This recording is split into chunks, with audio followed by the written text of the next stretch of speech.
So we asked you earlier if you had a problem with Kaepernick's protest, and the results are in. Pretty much split down the middle. 51% say they do not have a problem with Kaepernick sitting during the national anthem. Reaction, gentlemen? My reaction is I'm not surprised at all. I think if you delve deeper into it, I think it's going to be divided amongst racial lines, because I think it speaks to the divide that exists within this country in terms of people who feel one way and people who feel another. We want to ignore it. We want to gloss over it. We want to think about how times have gotten significantly better compared to what they once were.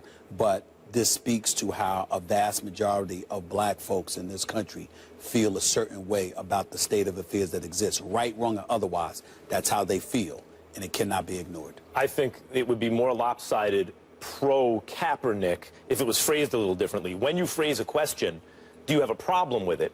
Even if you're not aware exactly of what he's protesting, you just know he won't stand up for the anthem, then you may feel as a respondent to that question, if I say no, am I somehow anti-American, right? I think if that was phrased more specifically, if a little explainer went along with what you're really asking, if it's 51 don't have a problem with it, I think that number would go up. That percentage of people would go up the more informed they were on the topic. We shouldn't have given the trigger word, essentially, is what you're saying. Well, it's hard to do that in a survey. I get it, 100%. Well, I mean, you know, Let's go. Oh. Feel the way they feel. We want to go on the field, though. Kaepernick has struggled of late. Since Super Bowl 47, his total QBR has declined significantly every season. There are also reports last season that he'd lost the locker room. Stephen A., how much time does Cap have left in the NFL? We don't know, because it really depends on him and his physical capability. I don't think you'll see him getting anything on Madison Avenue anytime soon. His endorsement deals, assuming he had any, will certainly disappear. I think that as it pertains to his play on the field, that's totally up to him. There are suckers born every minute, and when Mark Sanchez could have a job in the NFL, you had damn well better believe Colin Kaepernick could have a job. I think that John Elway should be calling right now and try to get him in Denver. But in the end, what it comes down to is Colin Kaepernick has to perform. He has to look better than he has looked now. Agreed, and I think the Denver point is right on. Look, Kaepernick's going to get more looks, even though this seems like an unpopular issue in NFL locker rooms at the moment. Because if he's healthy and can play at 80% of what he once was, and given his age, I don't know why he couldn't, that's good enough. He went to a Super Bowl. He came one throw away from going to back-to-back Super Bowls. Right. The man can play on the NFL level at a high level. And let's be fair to him. Jim Harbaugh was a great, great coach. You know, internal friction with him and Balky and those guys, and ultimately York, has ruined that franchise and has them in the state of affairs. And Colin Kaepernick has been a sacrificial lamb and all of that. Had that situation, continuity existed, he might look a lot better than he has looked. If he hit the weight room, he'd look a lot better. Hit the weight room, You could also throw out the Cowboys, just saying, if they don't know it with Dak Prescott, to have another quarterback on the roster. I don't wish that on anybody, because now you're talking about the proverbial black cat walking around and contaminating Colin Kaepernick. We don't need that. Well, it's got to be a black cat. Don't need that at all. You're right about that. I've always said that. Don't have to be a black cat. Steve Spurrier here tomorrow. We're looking forward to that. He has a new book. We'll dive into some college football subjects with him, so that'll be positive as well, right? Right. Old ball coach. All right. More positive show tomorrow. Yes. A lot of deep issues to touch on today. Yes, of course. So, and the other thing, too, that I want to mention again, what we brought up, but being in Chicago and having that show at that Southside YMCA, and then just a couple miles right after, and having Dwayne Wade's mother and him also speaking on it the night before. And then for his cousin. It's tragic. It's heartbreaking. And, you know, like I said, I want to reiterate this. I challenge anybody to find a better professional athlete as a person than Dwayne Wade, and a better, you know, crew of family members and loved ones. I mean, I know a lot of these people, especially his wife, Gabrielle Union's been a friend for years. They're phenomenal people, and I'm very sorry. My heart goes out to them. Personal responsibility is an important issue. I wouldn't deny that. But until institutional changes are made, until severe poverty there's something to address that, and the availability of guns, these kind of things will continue to happen no matter how much we talk about it. I mean, ultimately, it's to bring awareness and make people, you know, realize what's really going on in this country. There are a lot of things that are going on that are unjust, people aren't being held accountable for, and that's something that needs to change. That's something that, you know, this country stands for: freedom, liberty, justice for all. And it's not happening for all right now. These aren't new situations. This isn't new ground. It's things that have gone on in this country for years and years and have never been addressed. I'll continue to sit. I'm going to continue to stand with the people that are being oppressed. To me, this is something that has to change, and when there's significant change, and I feel like that flag represents what it's supposed to represent, and this country is representing people the way that it's supposed to, I'll stand. 49ers quarterback Colin Kaepernick says he refused to stand during the national anthem Friday due to his views on the country's treatment of racial minorities. He's been outspoken on his Twitter account on civil rights issues and is in support of the Black Lives Matter movement. We had a new voice, Hall of Famer Jerome Bettis, to the conversation. So glad to have you with us. Thank you. Appreciate it. Thank you so much for joining us.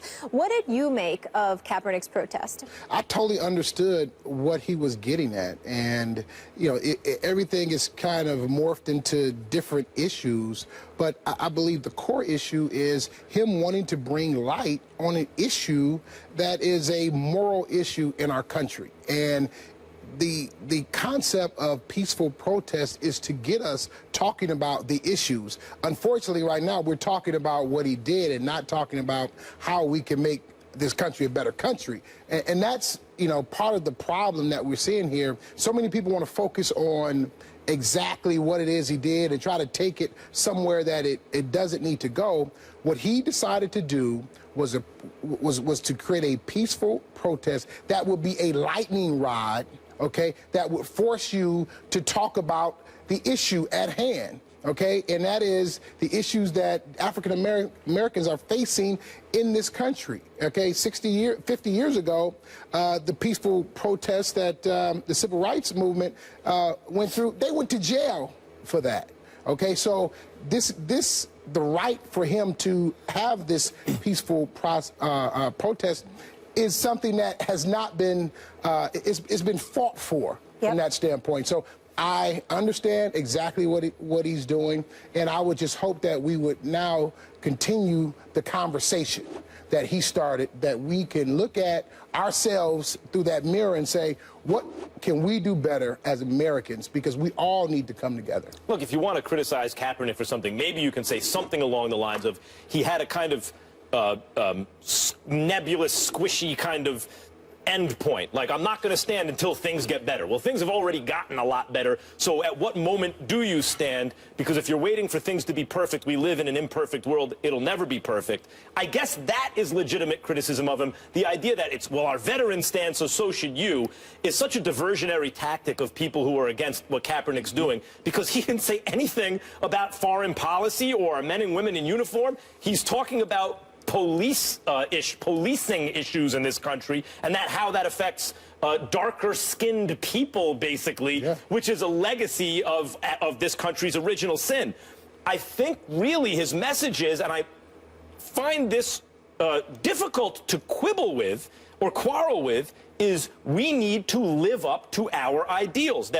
And in that sense, he's honoring the flag by insisting that we live up as a society to what it stands for and to our ideals, and you can actually begin that process precisely because you don't have to stand for the flag. Like, it's such an American thing for him to do, and I think real patriots would support this. I'm very patriotic, and I support this act of patriotism from that point of view. The only thing I wanted to reiterate is what I said earlier. When people bring up the military, what they must understand is that you're not dishonoring the military by protesting. You're actually honoring them because what you're doing is exercising the rights that they fought for you to have. And that's the important point, that we need to learn from that. But I'm going to take it a step further. You know, if there is any problem that I have with this, any problem at all, is that just as you're willing to bring attention to brutality on the part of police officers, I hope that all of these athletes, all of us in the media and beyond, are willing to bring just as much attention to black-on-black violence. Now, I remember that Dr. Michael Eric Dyson came on the show Friday, and he talked about his neighborhood violence because white folks are killing white folks and Latino folks are killing Latino folks. People who are in the same neighborhoods with one another, that's who they usually kill. I get all of that. What I'm saying is it's a numbers game. And it particularly resonates with me during an election cycle. Okay, we've got somebody on the right, we've got somebody on the left. We know what that story's about. Here's the other side to it. It's a numbers game. So if you've got white folks making up 66% of the population and you've got Latino folks making up 17% of the population, with the Census Bureau report projecting that by the year 2035 to 2039, the population of the Latino community will have doubled in the United States of America, while within the black community it's only increasing by 1%. Then we wonder why some of these problems afflict us. Well, it might have something to do with the numbers game, because the less our numbers are, the less significant we become, and therefore it's easy to get away with. You mean in the political process? I'm talking about not just the political process, but even if you're talking about issues like police brutality and beyond. If you killed a Native American, how much would it resonate compared to if a white person were killed? Right. If you killed a black person, how much would it resonate compared to if you killed a Latino in an age where what we're talking about most of the time is immigration? These are the kind of things that you have to pay attention to. It's a numbers game. And then I go to a column today, page 63 of the New York Daily News. Ebenezer Samuel wrote a column that I have to say is absolutely outstanding. It's an outstanding column. Everybody should go and read the New York Daily News today, page 63. He's got a paragraph in here. Allow me to read this. He says, when Colin Kaepernick was done, the rest of the nation could not look the other way either. Unlike LeBron James and Carmelo Anthony and so many of the other athletic activists who have emerged, Kaepernick has forced us to take sides. His actions challenging an increasingly fragmented nation to declare him right or wrong. What Colin Kaepernick was doing in all of this, okay, wasn't just bringing attention to police brutality, but he's doing something that all of us should actually look at just a little bit deeper. He's forcing us to take sides. You know why that's so relevant, Molly, Max, Jerome? Because when you take sides, we know who you are. When you take sides, we know what you stand for. If you have whatever your political affiliation is, whatever you believe, if you feel adamant and you're speaking strongly against this person or that person, but then the election comes and they get 70 million votes, win or lose, what does that tell you about our nation? It tells you something, which is why half the time I'm telling people, shut the hell up. Stop complaining about what you're seeing. Stop complaining about what you're hearing. Chill. Sit back and let them talk. Let's see who has what, so we can find out who you are and what you're made of. And when people are voting, come election day, and over 70+ million people vote for one candidate over the other, are we not going to find out what our nation is made of? So if you're Colin Kaepernick and you're not talking about votes and you're not talking about politics, but you're talking about real life, and you take those numbers into the equation, and you take our political landscape into the equation, and you think about all of these different things, and you bring this kind of attention to it, the people who are willing to be distracting in terms of bringing up stuff that he never brought up and trying to divert our attention away from the issue that he sat up there and highlighted, then we learn a little bit something about them, don't we? It's about that sometimes, and that is what a protest personifies as well. In terms of taking sides and having the courage of your convictions, plus, you think is it extra courageous? Because Molly and I were, and Stephen, we were talking about this earlier. Is it extra courageous of Colin Kaepernick to take the stand now that he doesn't have much equity in the league because he's sorry? I mean, you see the pictures of him looking half the weight he used to be, dead arm, all this, might get cut. Or is it like, I might be out of the league anyway, and what do I have to lose? How do you think it's going to be perceived? Well, it's being perceived as being courageous. Obviously, he's in a fight for a starting position. Okay, so, I mean, yes, his cachet is not what it used to be, but he still has an opportunity to be a starting quarterback in the NFL. So, that's something that's, in the background of all of this that's happening. He's still a really good football player. So the fact that he's willing to make this stand in a quarterback battle and he hasn't been healthy, that's saying an awful lot about who he is and what he's trying to do. And, a peaceful protest is meant to be critical. You're going to be criticized for what you do. And that's the whole point. You're going to get a backlash for that. But he stood tall, to his credit, and answered every single question that the reporters have asked him, and that has to be spoken to as well, because a lot of times players they may do something, but they won't stand and take all the criticism and all the questions, and he did that. I tell you this, and I potentially want to close the segment with this. You might have something to say, but I'll try to pull it off. Don't you find it interesting? Yes, he did lose an endorsement deal. I'm talking about Ryan Lochte. But this man lied, sullied Team USA, embarrassed himself and to some degree the United States of America in terms of how he represented us. And they were talking about him showing up on Dancing with the Stars. But Colin Kaepernick, in all probability, he might have a job in the NFL, assuming he can still play. But I don't think we should expect any endorsement deals anytime soon.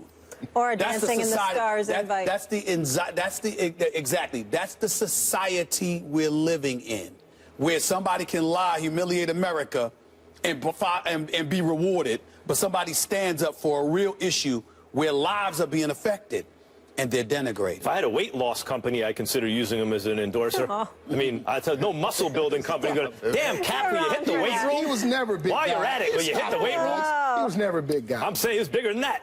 Plus, he was bigger than that. No, he wasn't. All right, enough from you guys. We heard from these three gentlemen. We want to hear from you at home. Do you have a problem with Kaepernick's national anthem protest? Please go on Twitter. We really want to hear from you. Tell us yes or no. Vote. We'll share those results and continue the conversation a little bit later in this show.